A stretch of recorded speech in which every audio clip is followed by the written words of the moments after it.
signs that this may be a popular message. Some of you may have seen, and I'm sure you follow on the website, he has to raise $500,000 in 1 week when we raised $1 million in a week.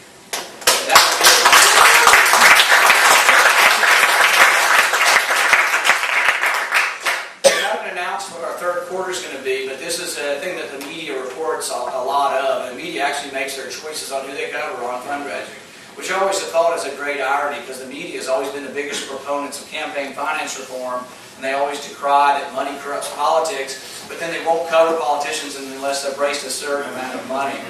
And even as well as we're doing, the others are raising, $70 million. So it is hard to compete. But we are raising enough that we've separated ourselves out from the rest of the field. The other thing that separates ourselves out is the message. Being the only anti-war Republican, the only one who wants to bring the troops home from Iraq in a Republican field, makes us stand out in a race that will have 9 people. For example, in New Hampshire, we think there'll be maybe only 200,000 votes in the Republican primary. 20% may win the primary, that's 40,000 votes. Usually to win a congressional seat, you have to have 200,000 votes. If you win in New Hampshire, you may be able to propel yourself to another level. And that's what we're really shooting for, and that's always my advice to the campaign, is that we have to win in New Hampshire to go anywhere. You win in New Hampshire, it becomes the talk of the town, the talk of the United States, the talk of the political world for a week or two, and then you have another primary. But then you become part of the real process of this. And when we started this, I don't think any of us believed that it could happen, but everywhere we go, my dad's been speaking to over 1,000 people at most of the crowds.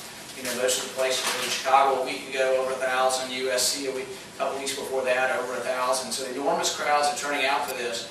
And I think some of it is the internet, or a lot of it is the internet, because it used to be, 20 years ago, he spoke in Faneuil Hall down in Boston, had 1,500 people, it was a great crowd.